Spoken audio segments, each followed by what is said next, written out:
O Campeonato Brasileiro passa por Crespo? Tudo bem, William? Um abraço a você, Calçade, Jean, Birne, de fato. Bora ver a repercussão da derrota do Flamengo para o São Paulo na estreia do Brasileirão. Ainda que, para mim, ainda de maneira bem precoce, a gente já está celebrando que voltou tanta coisa tão importante. Eu acho que é inevitável. Eu gosto muito de pegar aquela colocação do Jean sempre, que às vezes a gente superestima papel de treinador em vitória e em derrota. O São Paulo não venceu hoje por conta do Crespo e o São Paulo não necessariamente os jogos perdeu só por causa do Crespo, ainda que a gente possa falar. Agora, eu acho que hoje a gente viu exatamente quando o Jean brinca ali no início, o Birner aqui, Calçade de volta, a gente fala que o campeonato de fato começou, a temporada de fato começou. E o São Paulo parece que foi picado por esse bichinho, ó, vai lá que a temporada começou, empurra. E era um São Paulo muito aplicado, dava muito pouco espaço, ciente das suas limitações, ciente do tamanho do adversário, se respeitar o jogo, se respeitar o adversário. E era um Flamengo que ele dialogou com momentos de 2025 que não necessariamente ele deveria trazer para 2026. Ele deveria trazer a aplicação defensiva de um time que era muito sólido e por isso foi campeão brasileiro, os momentos de maior inspiração que levaram ao título de Libertadores, o bom trabalho de Felipe Luiz, mas ele, em alguns momentos do ano passado, ele tinha uma morosidade ali que você falava, o Flamengo não está tendo o tal senso de urgência, a competitividade necessária que o jogo pede, é aquele jogo para deslanchar no Maracanã e sofre um empate, é aquele jogo para abrir vantagem fora de casa e faz uma vitória magra. Então, o Flamengo daquele início ali, ele foi aquilo ali, ponto. Depois ele começa, não sei se necessariamente por uma questão física, não sei se necessariamente por uma falta de mobilização, e aí é o que o São Paulo tinha do outro lado. O São Paulo estava indo ali para fazer a sua prova e não podia errar, não podia tirar a nota baixa naquela prova. A bobeira que ele deu no início do segundo tempo, o Pedro tem qualidade, desgarra da marcação e vai servir o Plata. É a bobeirinha que você não pode dar contra o elenco da qualidade do Flamengo. Então foi isso. São Paulo muito aplicado, e aí eu estou com o Birne, a gente até conversava aqui antes do programa. São Paulo tem qualidade também. Tem qualidade para o Luciano, sabe, acelerar e disputar uma bola no alto, tem qualidade para o Marcos Antônio acelerar para o Luciano cruzar, sabe, aproveitar a falha do Flamengo, porque se o São Paulo falhou, o Flamengo também falhou, o São Paulo foi lá e concluiu. Então acho que tem muito mais a ver com a abordagem ao jogo, o comportamento, o entendimento do que era esse jogo de hoje. E já não dá mais para falar para o Flamengo só sobre o início de temporada, porque quando fez o seu planejamento, errado ou certo sobre sub-20, o Flamengo marcou lá no calendário, 28 de janeiro tem um jogo importante de estreia de brasileiro. Então pedia, independentemente de ter atropelado, planejamento ou não, um pouco mais de aplicação.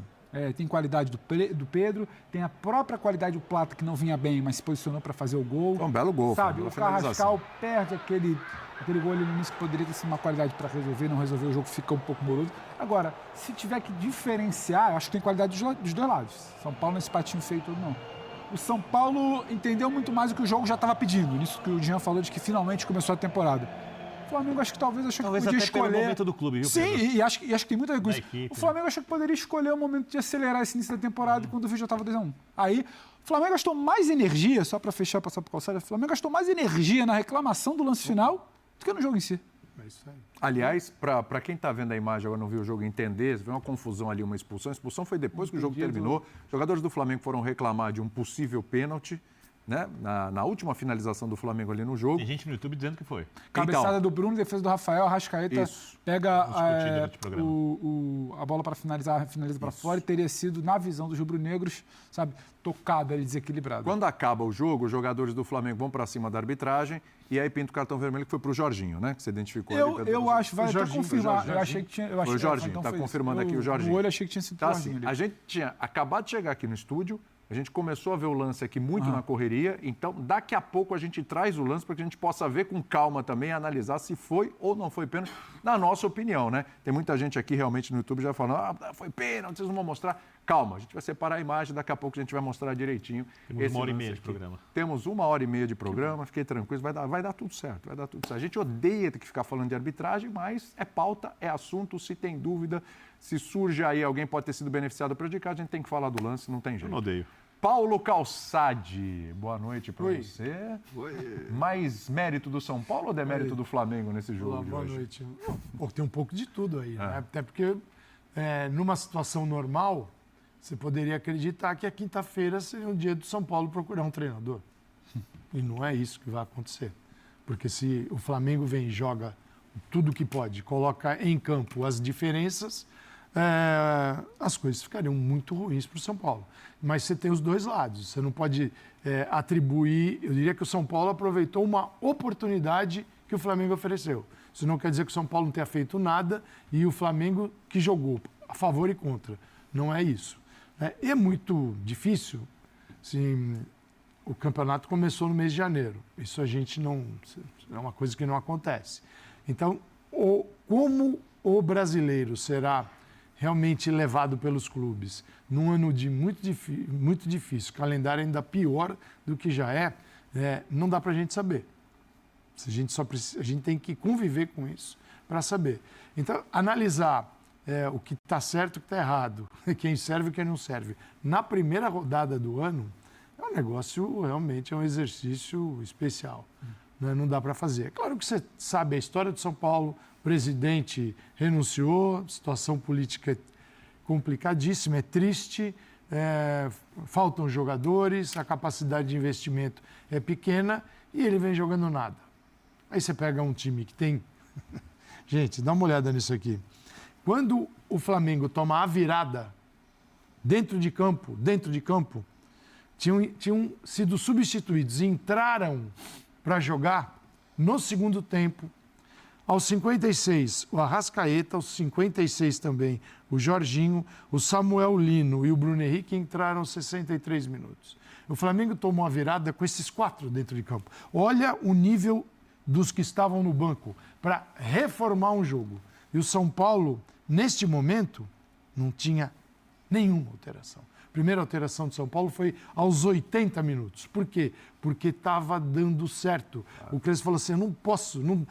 Ele olha para o banco, ele não vê mudanças. O Felipe Luiz olha para o banco, ele já começou com titulares lá. E caras jogando que seriam titulares nas outras equipes.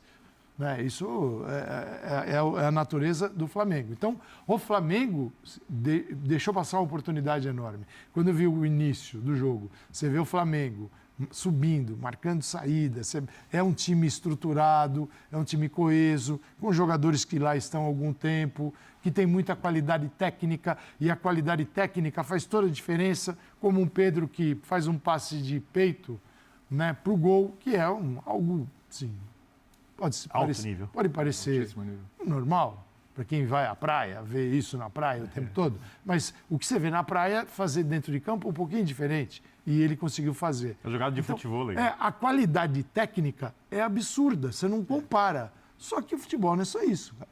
A qualidade técnica, você tem que correr, tem que marcar, tem que se dedicar, tem que doar. E o Flamengo não fez dentro do padrão que precisava. Então foi uma grande vitória para o São Paulo, que não diz nada em relação ao futuro. Só diz o seguinte, talvez seja isso o mais importante. O São Paulo, no momento que está, com as dificuldades que tem, talvez tenha que oferecer mais partidas com esse nível de trancado, defesa forte, uma saída mais rápida, deixar o tempo passar e aí assumir uma outra condição. E o São Paulo assumiu. Quando o Flamengo deu uma esmorecida, apesar deste banco, sim, dentro de campo, deste nível de alteração, o São Paulo aí já estava num outro momento. Então é preciso destacar essa vitória. Ela não muda a fase do São Paulo, não apaga o talento que tem o Flamengo, mas o Flamengo tinha que ter começado olhando do lado do Flamengo pela qualidade que tem, e é tão superior aos outros, ao São Paulo, então... o Flamengo estreia com derrota no Campeonato Brasileiro, gente, pro São Paulo. Eu acho que no primeiro tempo o Flamengo até que jogou bem, mas no segundo tempo deu uma caída, eu acho que deu uma cansada, e o Flamengo sofre com os mesmos erros de sempre, não chuta no gol. Parece que o Flamengo tem medo de chutar no gol, eles querem entrar tocando a bola até parar dentro do gol. E outra coisa, o São Paulo jogou como se fosse o último jogo da vida deles. Por isso ganhou, porque o São Paulo tá numa draga, tá perdendo para todo mundo. E o Flamengo é considerado o melhor time do Brasil. Pode ser que a soberba tenha tomado conta. O que vocês acham disso? O que você achou da estreia do Flamengo? Vocês gostaram? Vocês não gostou? Já é o segundo jogo que o Flamengo perde, hein? No Carioca perdeu pro Fluminense e agora perdeu pro São Paulo. Se gostou do vídeo, deixe seu like, se inscreva no canal, ative o sininho para receber vídeos toda vez que sair um vídeo aqui no canal. Até a próxima!